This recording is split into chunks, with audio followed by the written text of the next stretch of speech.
The average student loan debt, 39,351. That is today's number, and that's what we're going to talk about today. President Biden just let everybody know that we are going to extend, or they're going to extend, student loan payments for the next couple of months. But welcome to the Daily Number. This is a part of the Finance Rebel Show that we do every day to talk about money, to talk about how it's going to affect us daily. And my name is Kamari Ellis. I'm a tax accountant, and I get hit with tax problems and solve tax problems daily. It's tax season. So yes, I am definitely being swamped by tax problems and tax issues right now. But this channel and this show is all about taxes, stocks, business, money, economics. If it's about money, we talk about it here on this show. And so today we're going to talk about a couple of things, right? We always do our stock market rundown. Today we're going to talk about what the HAPS is, what's the news on the stock market, student loan extensions or the new student loan moratoriums. And as always, we're going to do our affirmation of the day. But as we get going, we got to get it popping, y'all. All right. I actually was delayed. I wasn't here yesterday, so I apologize. I was out helping my son get a new van for his business. He has a mobile detail business, but I'll talk a little bit more about that as we get to the end of the show, right? Because I don't want to bore anybody about what's going on with my personal life. All right, so I appreciate that. Listen, before we get going, tax season's here. Like I said, I'm a tax accountant. If you are not ready to file your taxes, please file an extension. All right, don't let the tax deadline go by and you not file and you ignore it and you just say, oh, it's just going to magically disappear for some reason or another. Be sure to file a tax extension so you don't get a penalty for not filing. Sadly, the IRS is like the great loan shark that's out there, right? They like to charge interest and penalties for everything. One of the things they love to charge interest and penalty for is not filing your taxes on time. But remember, filing your taxes, right, and filing an extension is an extension to file the actual paperwork. It is not an extension to pay your bill. So if you have a bill, interest is still accruing on your bill. So be sure to take care of that as soon as possible. All right. So as we get going, we're going to get into our stock market rundown, right? There's a lot of stuff going on today. And I just had a technical difficulty and I messed up the screen. So give me 1 second. But there's a lot of stuff going on today. Stuff still going on with Russia. Stuff still going on with Ukraine. And it's absolutely crazy. And the markets are down today. So the S&P 500 closed at 4,525 bucks.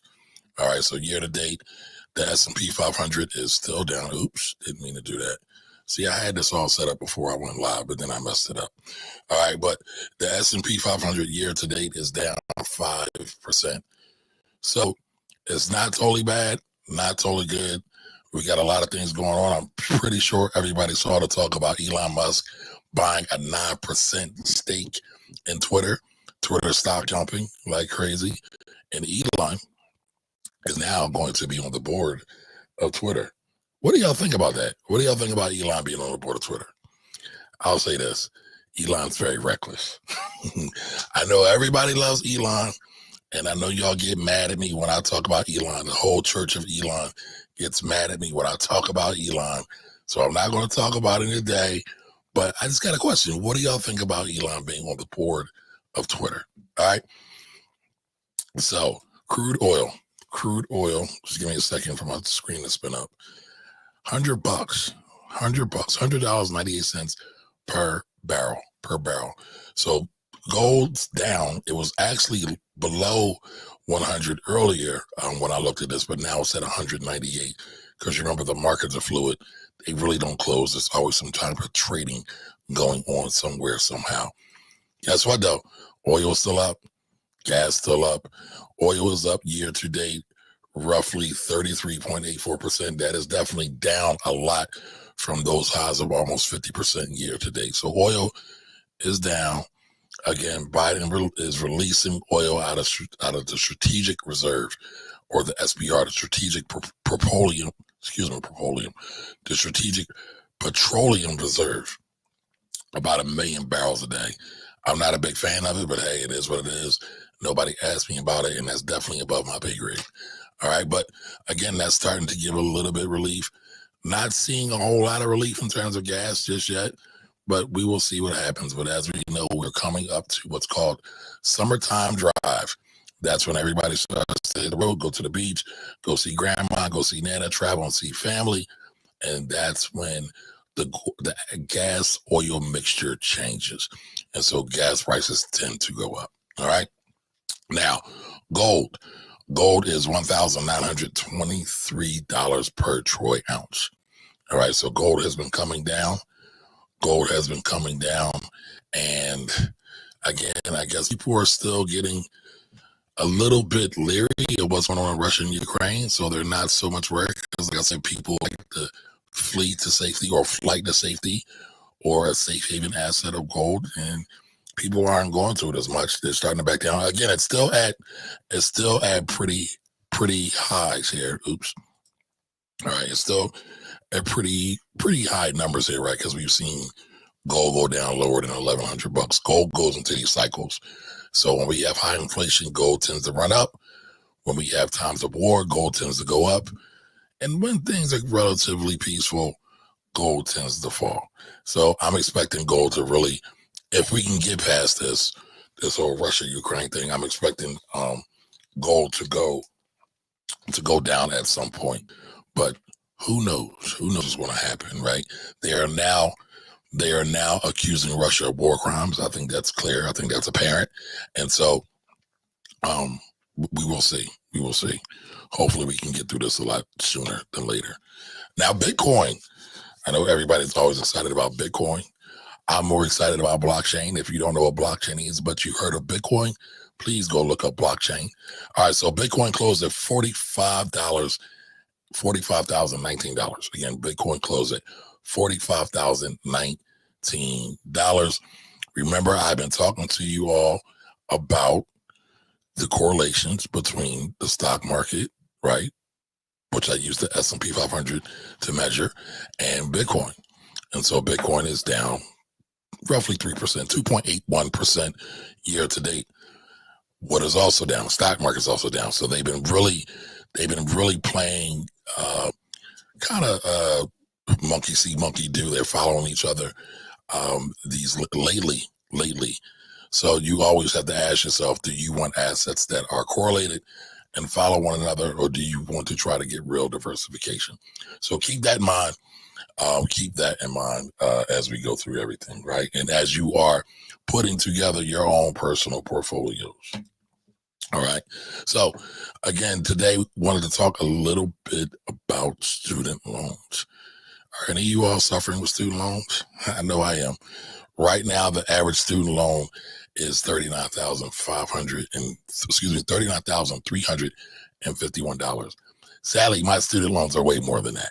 So if we can get any student loan relief, I will definitely raise my hand and take every little bit of it.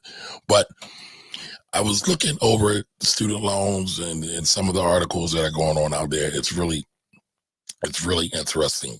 It's really interesting what's going on. Again, they are going to extend student loans to August. But I want to talk about some of the caveats, and then as always, I'll come back and give my thoughts over all this. But I wanted to share a clip with you all.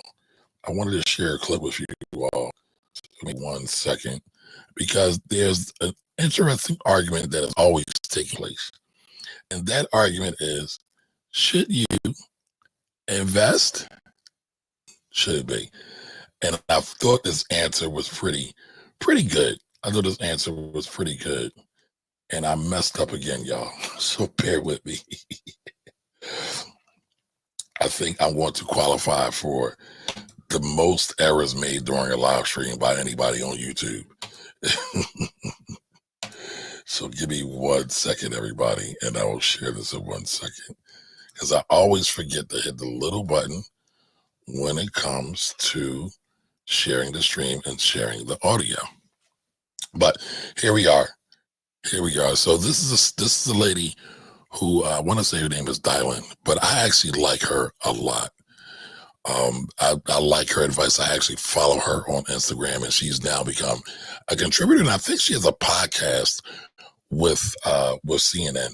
So I like her commentary a lot. And here's what she has to say about student loans as it relates to investing. So check this out and tell me what y'all think.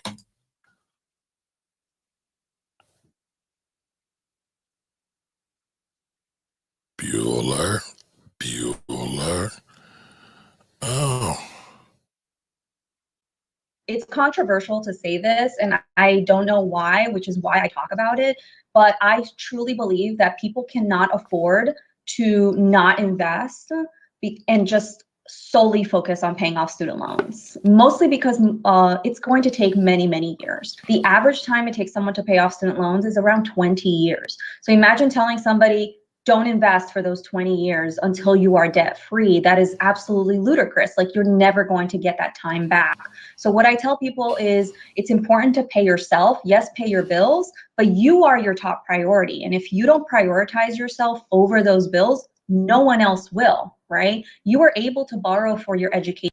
Now that is a fact. That is a fact. You should always pay yourself first. Anytime we're talking about money, anytime we're talking about not just money, right, but creating financial freedom for yourself, you want to pay yourself first. A lot of times, this debate has come about over loans, over debt, over credit cards, and how massive they are at this point in time in American society. And people are like, well, should I pay off my debt or should I pay off my loans? And I thought it was really good to talk about this because, again, student loans have been extended to August, the end of August, August 30th, right? So I thought it was also a good time to talk about this now.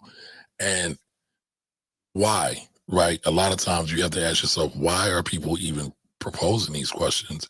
And where are they proposing them? Or rather, who is proposing them, right? So a lot of people who are strong proponents of waiting to pay off or waiting to invest but pay off your debt are usually the people who benefit in the credit services. Now, I know that might seem contradictory, right?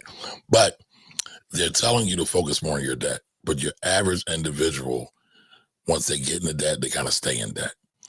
The people who really follow or need this advice a lot of times isn't getting this advice, if you understand what I'm saying, right? The people who are in deep student loan debt, credit card debt, any kind of debt, they're not going to listen anyway. But anytime you want to stop getting in debt or stop doing a bad thing, you have to do what? They always say to stop shoveling. And when I say shoveling in this context, stop getting in debt. I put out a meme the other day on my Instagram story where it talked about somebody paying off their debt and still using the credit cards and running it up, but they're just paying the minimum. And it's like they're shoveling the water back into the ocean.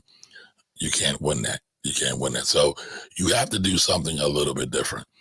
And so if you are always concentrating on paying your bills and paying off your debt, you're never in the mindset of, hey, how can I use my money to make me more money? How can I use my money to work for me? Now, again, I'm not saying to be irresponsible. I'm not saying that people should ignore their debt. But if you keep doing the same thing, you're going to keep getting the same outcome. And what do we keep seeing people do? Keep getting in debt, keep staying in debt. And the same advice is, oh, just pay off your credit card debt first. Just pay off your student loans first. Never to invest.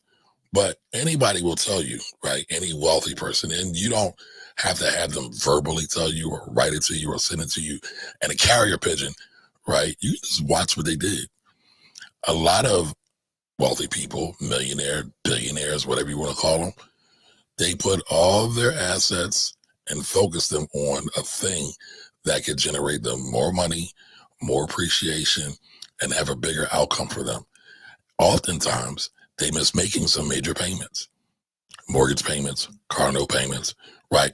Because they sacrifice to put everything into the asset. They sacrifice everything to build up the asset that in one day would in turn pay them. But again, you never really see anybody talk about that in mainstream media. But again, that's why you guys and gals are all here watching me, right? Because I'm the rebel.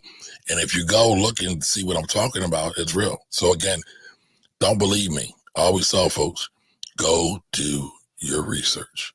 Go do your research. But you will see, if you look at that, you will see that folks who concentrate their money, their resources, their talents into a particular asset tend to do better than those that focus on getting into that. But I want to finish playing the rest of this clip because I thought it was really, really good. I thought it was really, really good.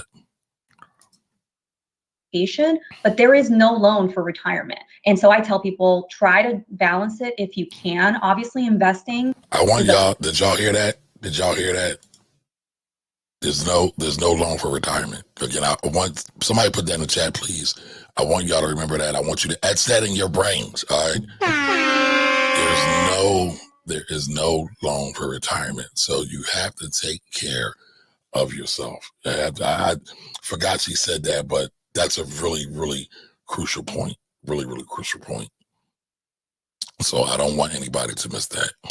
Right? You are able to borrow for your education. Yes, pay for the So give me 1 second.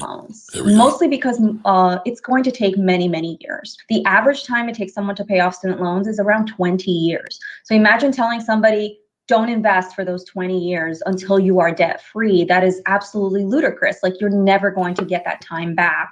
So what I tell people is it's important to pay yourself. Yes, pay your bills, but you are your top priority. And if you don't prioritize yourself over those bills, no one else will, right? You are able to borrow for your education, but there is no loan for retirement. And so I tell people, try to balance it if you can. Obviously, investing is a privilege and not everybody can afford it.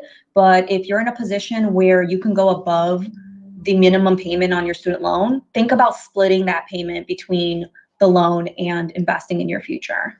What are the biggest mistakes that you find that people make with student loan debt when it comes to managing it and trying to obviously pay it down?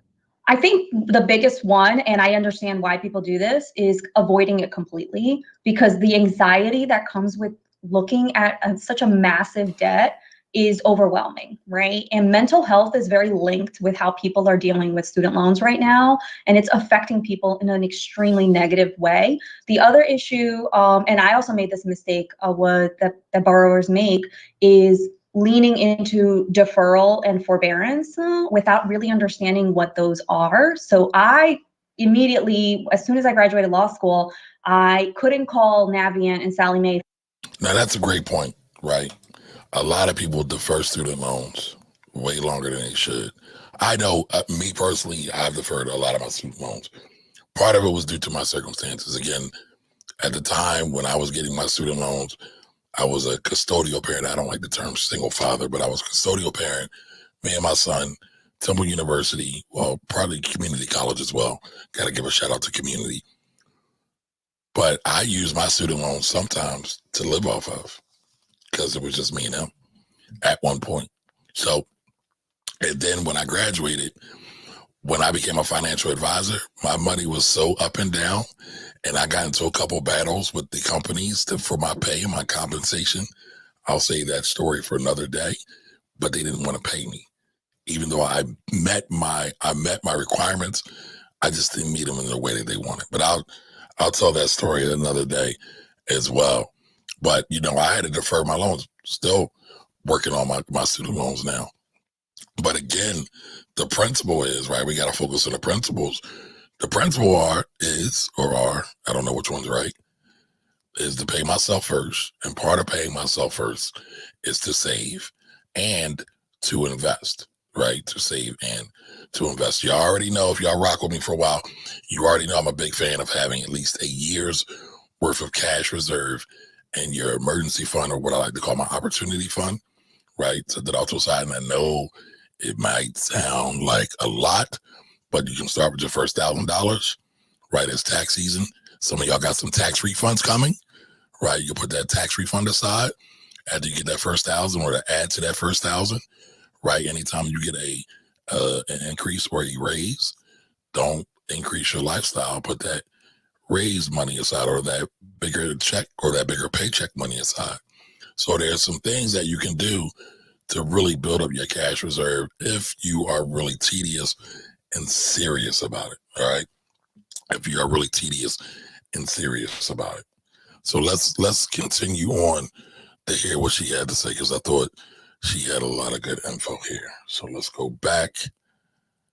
What those are. So I immediately, as soon as I graduated law school, I couldn't call Navient and Sally Mae fast enough to ask for a deferment and a forbearance. I immediately signed everything that they would send me saying, yes, yes, yes, I need a deferment, I need a forbearance, without really understanding the effect that that was going to have on my interest rates and how that was going to balloon my balance. People, need to be more educated about what those options are before they jump on it. And this is obviously the $1 million question, but what is your number one piece of advice for people who are looking to get rid of their student debt, do what you did?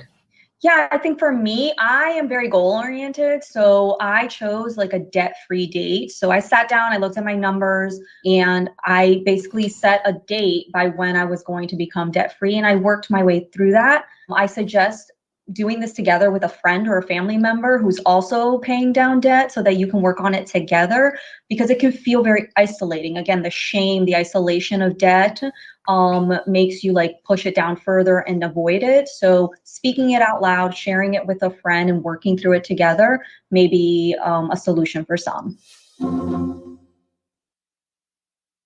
So keep that in mind, y'all. I thought her commentary was excellent. Again, she pushed her student loans back through deferments. I kind of did the same thing, right? Mine was more so life circumstances. I can't speak to what her issues are, but again, if you think about the power of compound interest, it works both ways, right? It can work for you and it can work against you. And so if you don't know what compound interest is, just real quick, let's say you put $1,000 away for 6%, right? You make 6% for 1 year. So at the end of that year, your money is now, the original $1,000 is now worth $1,006. Okay. So you start January 1, December 31st, right? January 1, you put $1,000 in. December 31st, that $1,000 is now worth $1,006. I don't know why I'm messing it up, right? So then in the next January 1, you're starting off getting 6%, but that 6% now is starting at 1,006 instead of 1,000. And so then it begins again. So then you get 6% on 1,006. And so then I want to say it's like 1,012 after that. But each year it goes up, up, and up. The interest isn't starting at 1,000, right? So that's the wonder of compound interest. But guess what? On a loan, right, it works the same way. So it's fighting you the same way. So when you still have some of that debt, it's fighting you. But again, you want to be able to do both. You want to be able to invest and you want to be able to pay your debt off. But again, here's the trick. Here's the real clue. Most people overspend. I have not failed yet. People say, I don't have any money. And I say, show me your budget. Well, no, I say, show me your bank account. Right. And I'll go through their bank statements. And I've found without fail, I've not failed at this yet. I've looked at their spending and I'm always able to find money. And listen, I am not what they call the coffee Nazi or the latte Nazi.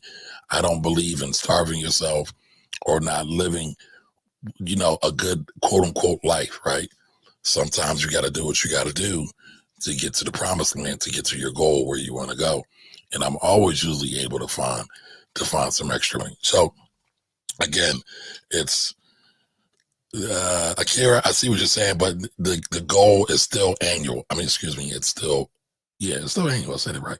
It's still annual. So, you just gotta be really careful about that, because Akira, when it's broken down 6% over, let's say, a 12-month period. So yes, the money is definitely growing every month, sometimes daily, depending on it. I use the annual example just to make everything simple. But yes, sometimes you will have resets, or you will have not rebalance days. What's the word I'm looking for? You will have You will have instances where your loan will what's the word I'm looking for? Where compound, where the money will compound, sometimes daily, sometimes monthly, sometimes annually, sometimes semi-annually as well, or quarterly. So you must always read your loan documents. And I'm speaking about all debt. I'm overarchingly, we're speaking about student loans, but in this context right now, I'm speaking about all debt. So you have to understand how compound interest works, right? Understand the mechanism. Go play with some spreadsheets and just put the numbers in it and see how it goes, and see how much the debt can be, and see how much, and just go back and look. Here's a good exercise.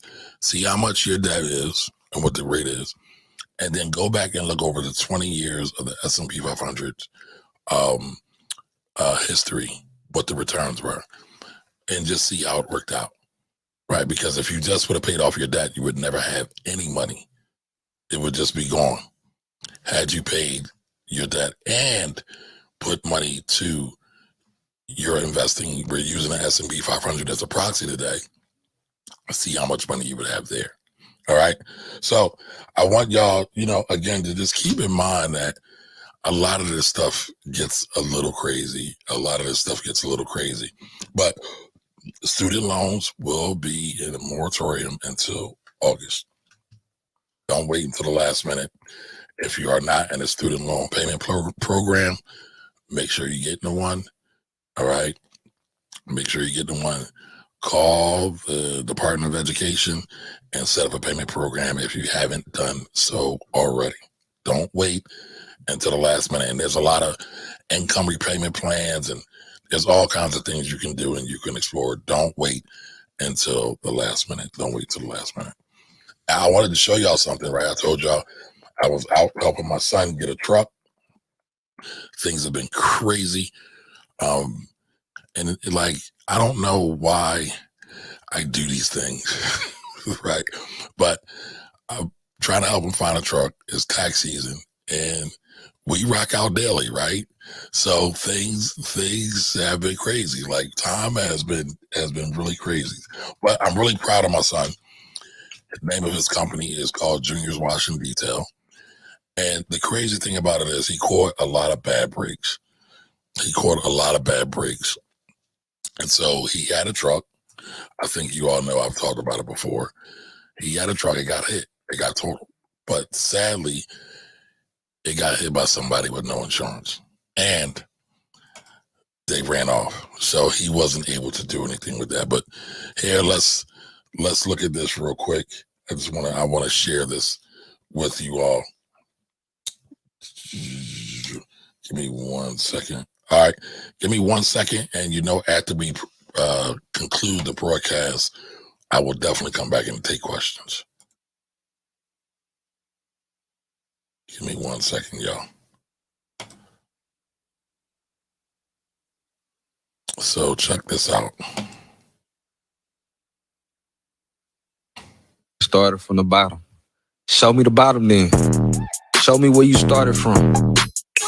All my equipment was stolen out my van while at the tow yard. That's my fault though for having trust in people. Now that shit ain't funny no more. It's crazy how life works. Mine set back for a major comeback. I was on my ass, now I'm up a couple racks. Mine set back for a major comeback. New work Ben Junior's Wash and Detail will be going mobile this weekend. Thank you for everybody who helped me get back. So if you couldn't make out what they were saying, the TikTok and the Instagram video. So my son's work van got totaled. When it got towed to the lot, right where it was at, because he couldn't drive it, they then broke into his van and stole his equipment, right? So the equipment's kind of expensive. So he was down for a couple months. So he got a new van, almost the same van he had before, and now he's able to get back to work. But I think it's great that he didn't give up, he didn't quit, and now he's back at it. And he don't need my help no more, right? But that's what it's all about at the end of the day. Now, listen, y'all always know I like to do my affirmations of the day. And today's affirmation is, I am free to choose the way I respond to any situation. Again, I am free to choose the way I respond to any situation. All right, one more time, y'all. Remember, we had to say these affirmations. Life or death lies in the power of the tongue. You have to speak positivity out into the universe to bring positivity back to you. So again, I am free to choose the way I respond to any situation. I see people get mad all the time, like road rage. Great example for me, right? I see people get road rage all the time, and I'm guilty of this. I used to have crazy road rage. I'm not going to share some of the incidents I've been involved in. Hopefully, I will cleanse all my karma. But I look at it now, and it's like, why do I get so mad? Somebody doesn't go as fast as I want them to go. Or maybe somebody stops at the yellow, and I think they should have went, right? Because they're worried about it being red. But then if I just take a moment and put myself in their shoes, wonder what they're thinking. They might be scared. They might think there's a traffic cam or ticket camera up there. They don't want any more tickets. They might not be in a rush, right? But why should I let them not operating their vehicle, as long as they're not reckless, right? But why should I let them and the way that they're operating their vehicle really tick me off? Right? I mean, when you look at road rage, some of these situations are totally avoidable. A lot of them don't make sense. We are seeing people lose their life over road rage incidents because they gave somebody else power over them at that moment. And it didn't have to be that way. It didn't have to be that way.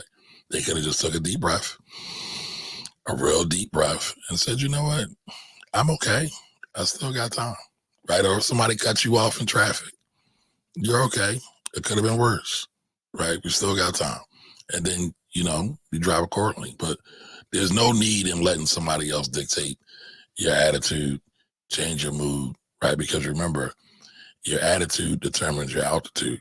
So you could have been in a car, somebody cut you off when you're going to a business meeting or a job opportunity, and then now you're all mean mugging and you're upset and your energy's off.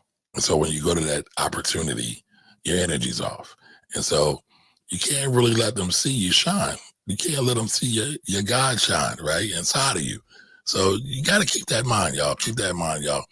Remember, I am free to choose the way I react to any situation. All right. So that concludes today's broadcast. Remember, I appreciate you all. I'm always humbled by your existence. Always remember, always be great. All right. Be loved and always continue to walk in the light. And that concludes our broadcast for this evening. I see there is a question up there. Okay. Ali B says, congratulations to him. Thank you. And also random questions about student loans. Let me see this here. So the random calls about student loans are they scams. When I ask questions, they hang up. That tells you they're scams. There's scams for everything. If I get another call about car warranty, or what's the other one? Insurance, or what's the other one? And the IRS. I get a lot of the IRS. I know a lot of people that get a lot of IRS scams. Scams are just off the chain right now. They're off the chain right now. So yeah, I would say for the most part, those are scams. Those are scams. So if anybody else has any other questions, I'll just go back through and give my greetings and salutations to everybody real quick. Jose, what's up, brother? How you doing? Mike, how you doing? All right, Mike's tagging people. Thank you, sir. And Akira says, what does he stand to gain by this move? Who we talking about? I bet that. All right, Jose says it's a boon for him as he needs to.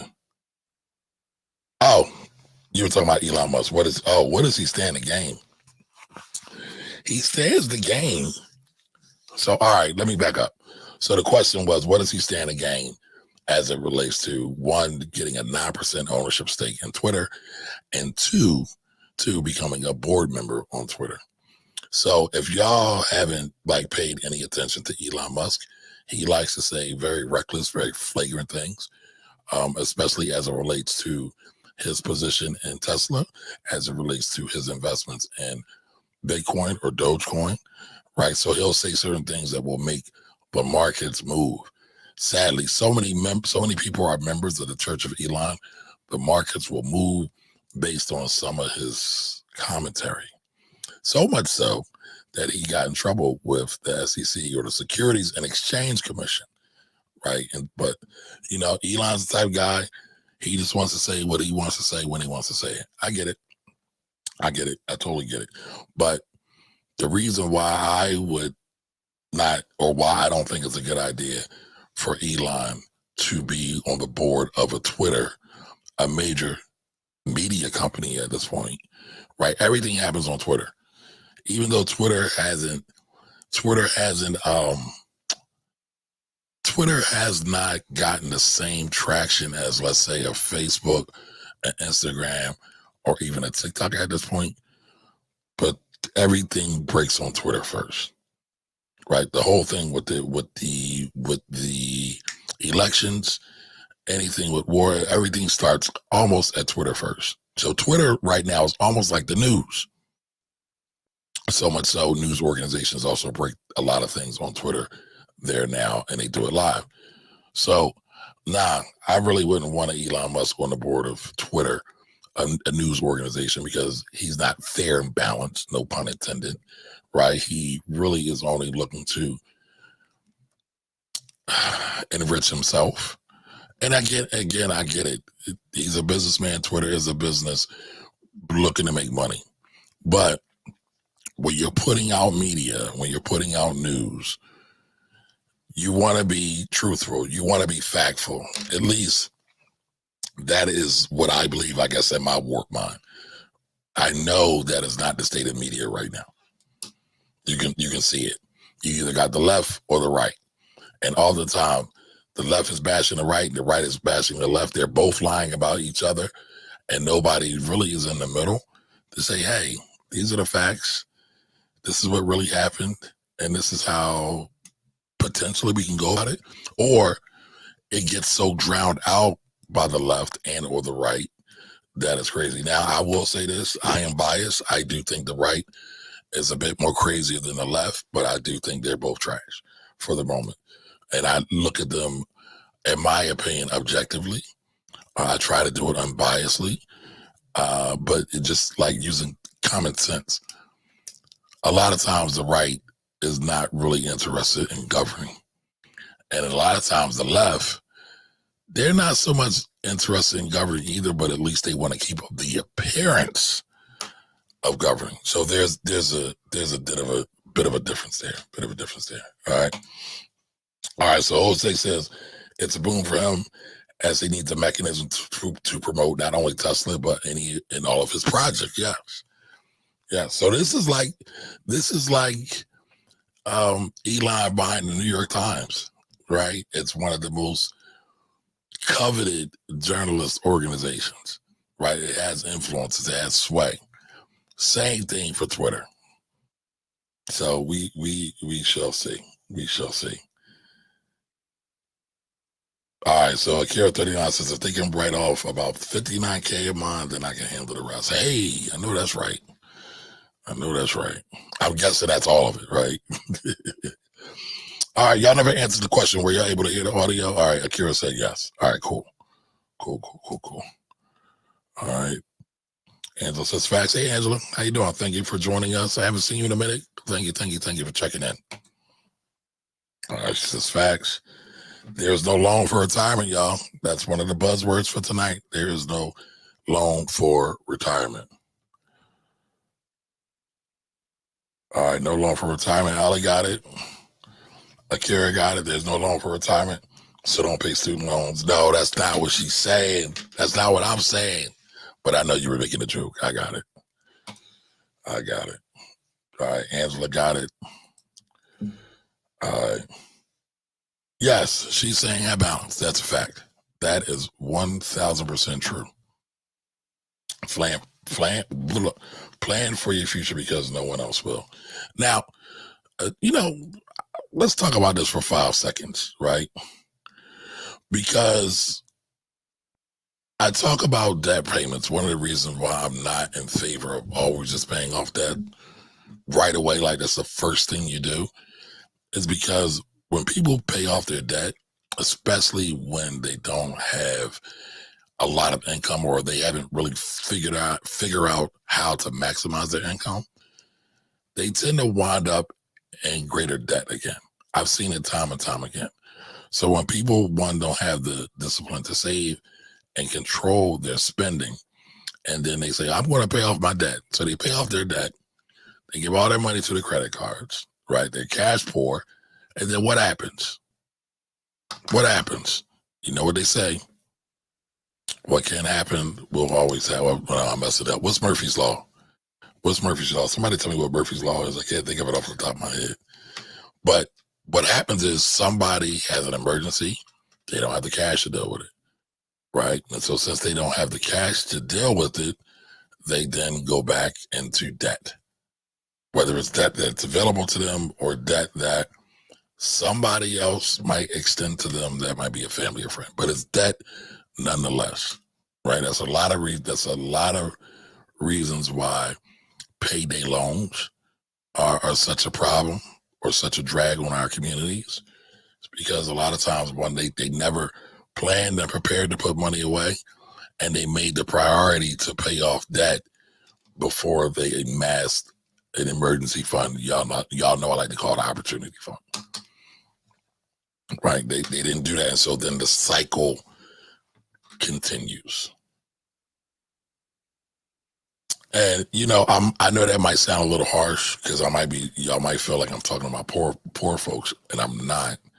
I don't believe I have the right to judge anybody, but we can honestly critique and analyze some of the reasons and rationales why things keep happening and figure out ways to avoid them happening going forward.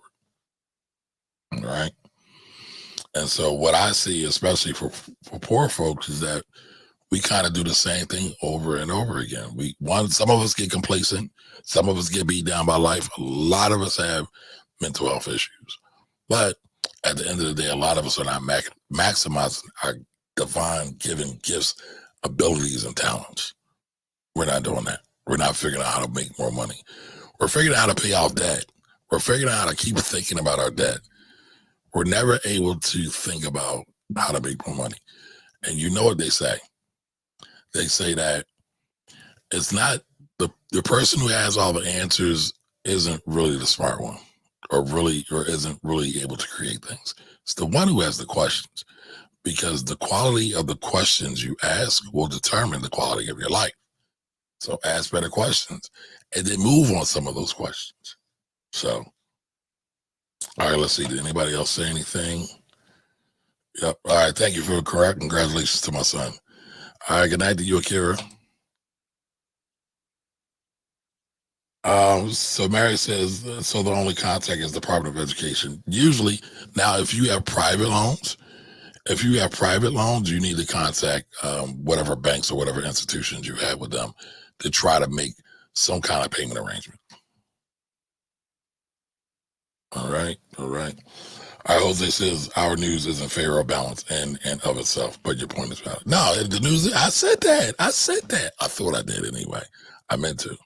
And no, it's not fair or balanced. All right, so Jose says, for government issued student loans, if you attend a private institution, then you will need to you will need to reach out to your particular student loan facilitator. That is a fact. That is a fact. All right. What can happen, Will? Oh, yes, what can happen, Will? But that's not Murphy's Law.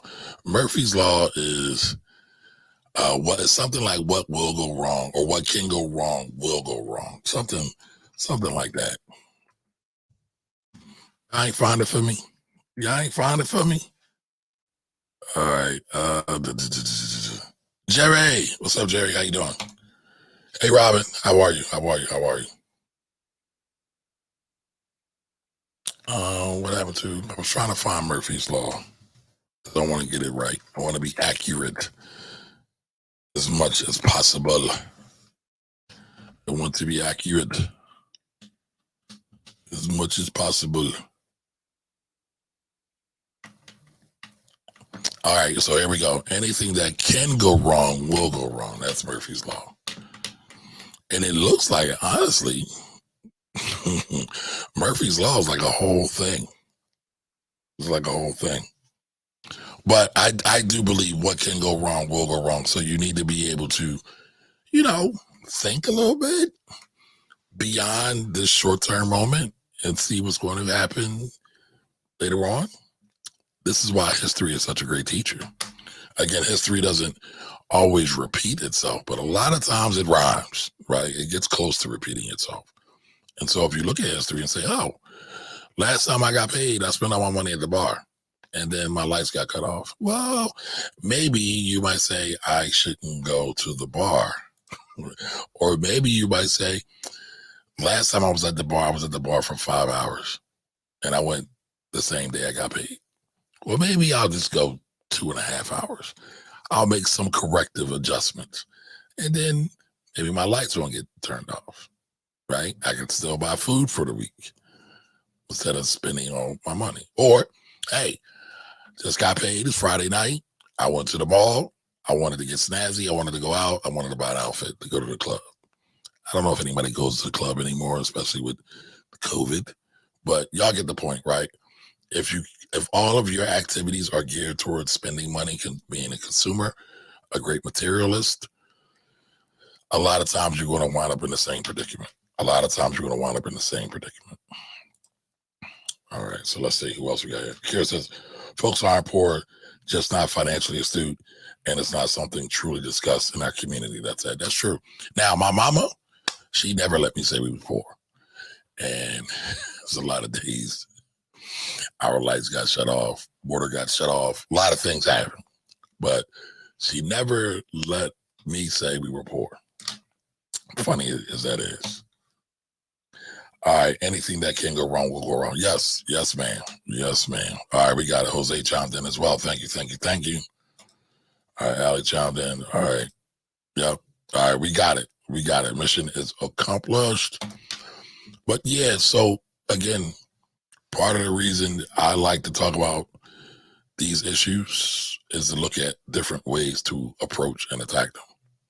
And all the times I've been labeled a rebel because I don't look at everything in a linear fashion, like it's just straight on, or it has to proceed the way that everybody else handles it, because I don't want to do what everybody else does.